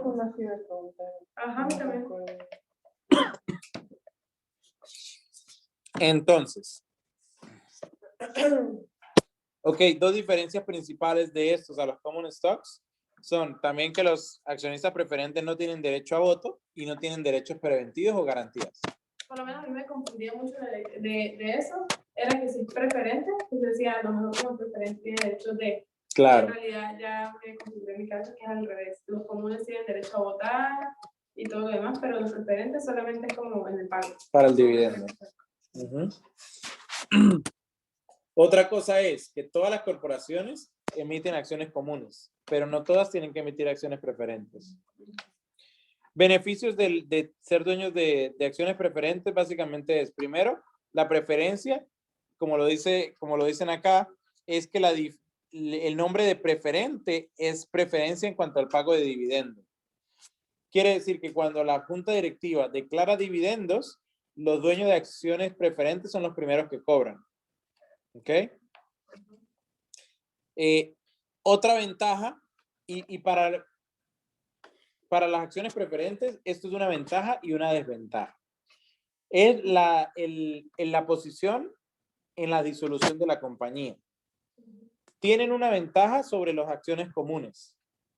Obviamente reciben pago antes de las comunes. Si se liquida o una compañía va a la bancarrota. Pero también es una desventaja en comparación a los demás. Es decir, en comparación a los sueldos, salarios. O sea, en toda la lista ellos están de penúltimos. No están muy bien posicionados, pero están antes del último. Entonces, son una ventaja en comparación al common stock solamente, pero en general, igual tiene una desventaja en la disolución. ¿Ok? Ahora, riesgos de tener acciones preferentes, perdón. ¿Cuáles les decía que eran los riesgos más altos de las inversiones de renta fija? ¿La renta fija? Es el ejemplo ¿De los bonos? Bonos, de los no. La inflación. la inflación, todo lo que tiene que ver con pérdida del poder adquisitivo, inflación. Entonces, si ustedes ven el riesgo de los preferred stock, los primeritos que colocan, baja un poco. No. Ahí, no aquí. Los primeros riesgos que se colocan son riesgo del poder de compra, es decir, perder poder adquisitivo, y riesgo de sensibilidad a las tasas de interés. Entonces, todo lo que tenga que ver con inflación, interés, tasas, pérdida del poder adquisitivo. Como regla general, porque en el examen preguntan mucho de los riesgos, qué se le ofrece a un cliente, si necesita esto, si no. Como regla general, todo lo que es renta fija, los riesgos más fuertes son pérdida del poder adquisitivo, reacción a las tasas, inflación. ¿Ok? Entonces, purchasing power risk, que es pérdida del poder adquisitivo, es el riesgo de que debido a la inflación, ¿verdad? El ingreso que me paga ese bono no va a poder comprar en el futuro lo mismo que va a poder comprar hoy. ¿Ok? Si ese bono me paga el 3%, esos $30 que me pagan, hoy valen una cosa, pero en 5 años no va a alcanzar para lo mismo. La sensibilidad a las tasas de interés, ese es un riesgo muy alto tanto de los bonos como de las acciones preferentes. Cualquier security que sea fixed income, ¿verdad? Cuando el riesgo uno de los más grandes es que cuando suben las tasas de interés, el precio de esos instrumentos baja. Porque actúa como una deuda. Pero cuando bajan las tasas de interés, el precio de esos instrumentos sube. ¿Ok? Quiere decir que funcionan inversamente proporcional a las tasas de interés. Otro riesgo es lo mismo que ya hablamos antes, la disminución o eliminación del dividendo, por lo que no es garantizado. ¿Ok? Y la última desventaja es su posición en la disolución, que ya lo hablábamos, cobran casi de último, solo por delante de los accionistas comunes. En resumen, ¿por qué incluiríamos acciones preferentes en el portafolio de un cliente? Básicamente, para generar ingreso fijo. Para un retiro, como dijiste, porque los dividendos son garantizados. No son garantizados. No son garantizados, pero se les busca ingreso. Un riesgo de ellos es que sí pueden estar dando dividendos, pero si la compañía decide en cierto punto no dar más. Ok, no es más, pero son los más seguros de que le den.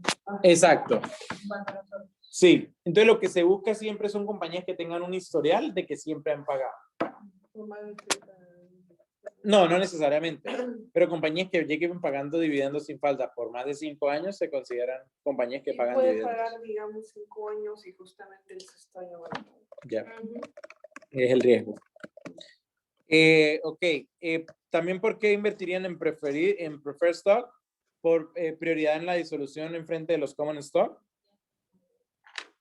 También si hay ciertas acciones preferentes que se llaman convertibles. Eso le dan otra ventaja adicional, que es el poder convertir acciones preferentes a acciones comunes. Entonces, esa es otra opción. Por el contrario, ¿cuáles son los riesgos de las acciones preferentes? Pérdida del poder adquisitivo, riesgo de la tasa de interés. Posición en el cosito de la... Lo mismo que ya hablamos. Ahora. Sí.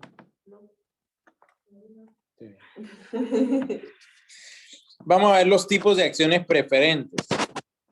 ¿Ok? Muy sencillo. Si quieren, me imagino están tomando nota, pero la primera es straight. Straight es lineal, la traducción. Algo como lineal, o sí, o recto. Entre paréntesis dicen no cumulativo, quiere decir que no se acumula. ¿Qué quiere decir esto? La mayoría de las acciones preferentes son straight. Quiere decir que si supongamos que tiene acciones preferentes al 5%, ¿ok? Si este año no se declara dividendo, no se acumula para el siguiente año. ¿Ok? A eso se refiere con straight o no cumulativo. No se acumula por años. Si pasan 5 años y no recibes dividendo y al quinto año se paga, solo recibe el 5% de ese año. Luego cumulativas, lo contrario, se acumula. Si no pagan este año, el siguiente, Antes de pagar ese año, primero tienen que pagarte lo que te deben. exacto, y ponerse al día. ¿Ok? Muy sencillo. Luego están los callable preferred. Oh, otra pregunta antes de explicar los tipos. Cada tipo de acción preferente tiene una ventaja o desventaja. ¿Ok? Si la ventaja es para el inversor, el precio de ese stock es más alto. Si la ventaja es para la compañía que lo emite, entonces se venden más baratos. Sí, porque, o sea, por ejemplo, te doy un beneficio, te estoy dando algo extra de lo que puedes poner. Entonces, si una acción preferente tiene, por ejemplo, las cumulativas van a ser más caras que las no cumulativas, porque te garantizan que en momento de pagar tienen que pagarlo acumulado. ¿Ok? Las callable preferred son acciones que pueden ser llamadas por la corporación. Por lo tanto, eso es una ventaja para la corporación. Por lo tanto, normalmente van a ser más baratas. ¿Ok? ¿Qué es una acción callable preferred? Esto es cuando las compañías emiten deuda, ¿verdad? Supongamos que emito bonos, el inversionista compra bonos y yo les pago un porcentaje anual por eso, 5%. Pero yo me reservo el derecho de llamarlas en cualquier momento, es decir, de devolverte tus $1,000 y tú me devuelves el bono. Yo me reservo ese derecho. ¿Para qué? Para que si las tasas en el mercado bajan, yo no quiero que en el mercado estén pagando 1% y yo estarte pagando a ti el 5%, sino que te devuelvo el dinero, me devuelves el bono y yo lo vuelvo a reinvertir y emito bonos a un 1%. ¿Ok? Entonces, este feature protege a la compañía. Por lo tanto, normalmente son más baratos. ¿Ok? ¿Cómo dirías callable en español? Llamable. No, ni siquiera sé si esa es la traducción para entenderlo en inversión. Pero sí, son bonos redimibles, diría yo. Redimibles, puede ser llamables. Entonces, veamos.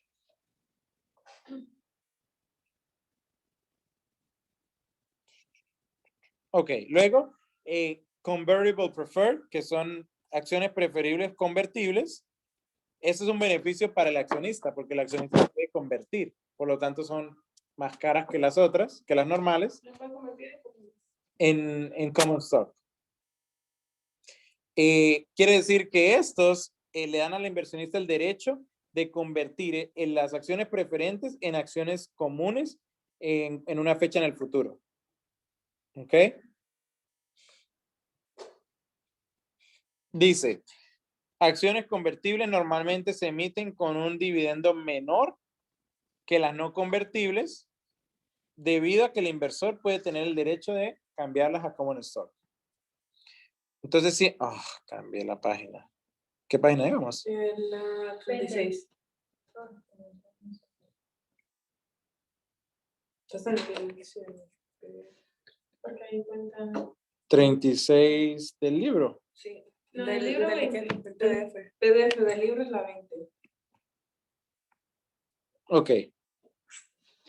Entonces, ya sabemos convertibles, se pueden convertir en acciones comunes. Luego están las de adjustable rate, acciones preferentes de tasa ajustable.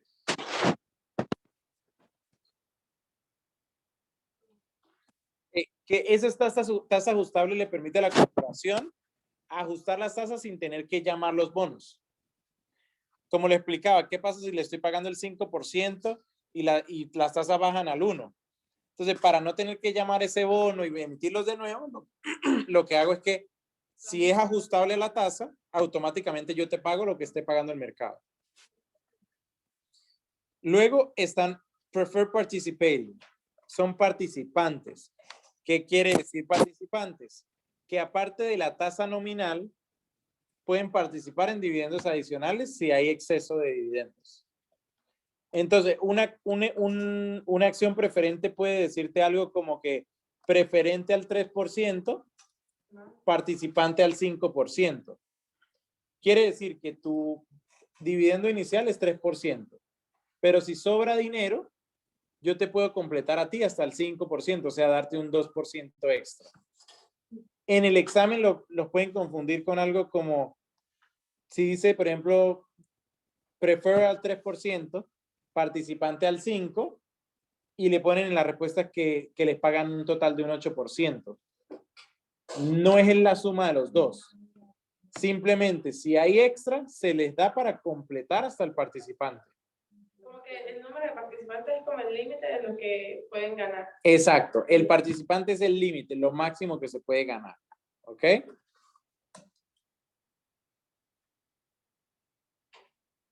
Entonces, en resumen, preguntas. Primero, tu cliente tiene un ADR de esta compañía. Es una compañía que hace automóviles en Asia. Todo lo siguiente es verdad acerca de esta posición, excepto la A, va a recibir dividendos en dólares, esa es correcto. Se puede transar en los mercados de Estados Unidos, también es correcto.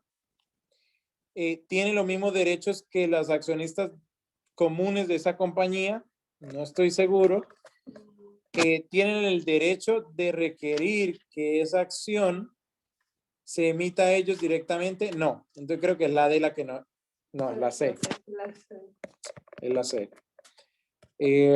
Pensé que era la D, pero entonces veamos. La única que no puede ser es, ya sabemos que los ADRs, cuando invertimos en ADRs, no tenemos los mismos derechos a votos que los dueños de acciones comunes de esa compañía.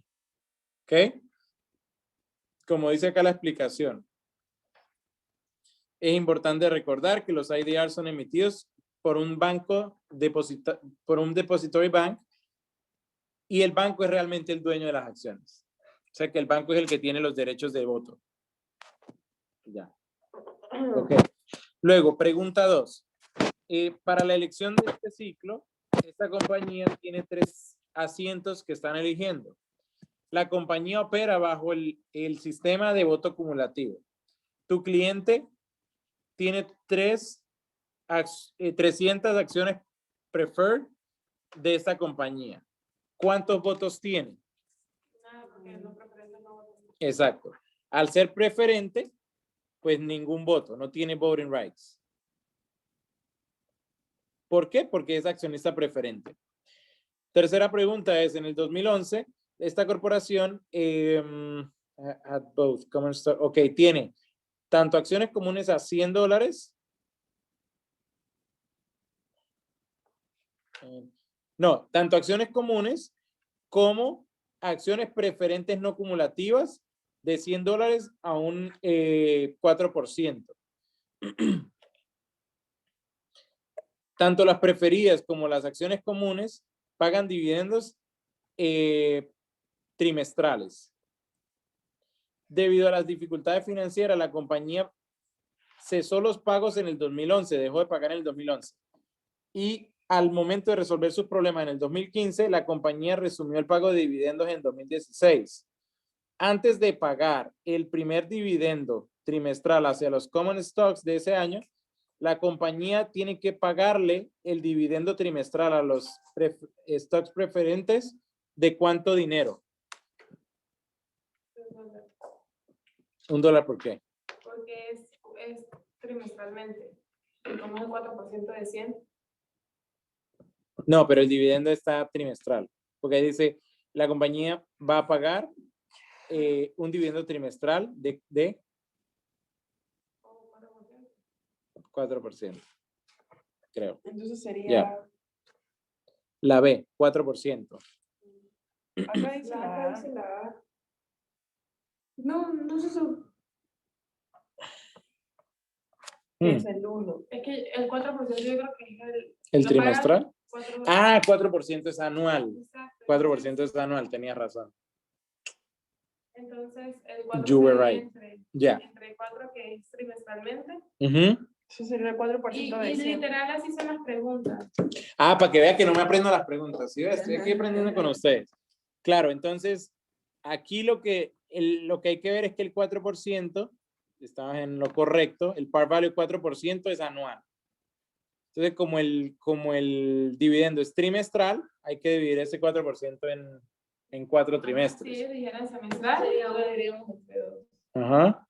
Entonces sería $1 de Entre 3 dividendo semestres. trimestral. Entre 4 semestres. Entre 4 semestres. Porque el trimestral es... No, entre 4 trimestres. Sí, o sea, trimestral es 4 pagos. Porque Porque... trimestral son 3. No, porque tú 4 12 pagos. entre 3 le sale 4. Son los trimestral. Trimestral. Sí, porque un trimestre son 3 meses. Cada 3 meses, que al final vienen siendo 4 pagos. Exacto. Exacto. Eso sería 4% dividido en 4 pagos. Ajá. Exacto. Trimestral. Ujú. Okay. Ok. Es difícil de decir, señores. Unidad 2. Ay, man. Avanzamos hasta la unidad 2, Dios mío. Ay, sí. ¿Se Ok, rindió? ¿cuántas páginas hemos avanzado hoy? ¿Como 10? Son tipo 10, 12. Quiero saber para más o menos con eso calcular cuándo nos va. ¿Cuántas? 20. No, pero páginas del libro. 20. ¿Sí? ¿Comenzamos en la 3? Sí, unas 19 páginas. 19 páginas. ¿Y el contenido realmente cuántas páginas son, sabes? El 2 es más largo. No, pero el contenido de todo el libro. 400. Ah, no. Son 400, pero un montón. Incluyendo en- todo. El vocabulario. No, pero ya por hoy, para no comenzar un tema y dejarlo a medias, prefiero continuar mañana. Son 320. Ok. Entonces lo que quiero saber es si estamos bien con el número de páginas para hacerlo en 2 semanas. Si no, mañana acelero y voy avanzando un poco más rápido. No quiero que eso nos tome un mes tampoco. No. ¿De acuerdo? En 2 semanas tendríamos que acabarla. El contenido son 315 páginas. ¿Cuánto, perdón? 315 páginas como tal. De contenido. Sí, 18 son antes de la primera unidad y 60 son después del glosario y el resto. Claro, porque si con esos números hacemos 20 páginas por día, nos tomaría 15 días. 16. El capítulo 4 es aprenderse las fechas. No, pero igual quiero hacerlo. Sí, entonces, pero voy a hacerlo para que podamos avanzar unas 25 páginas por día. 315 entre 25. Aparte ya empezamos un poquito como 15 minutos. Sí, entonces unos 12 días, está bien. 2 semanas y media. O sea, estos 3 días, miércoles, jueves y viernes y 2 semanas. Y ya de ahí a presentar. Ya. Entonces, veamos, ya voy a parar esto por acá. Ay, no se está grabando. No, mentiras.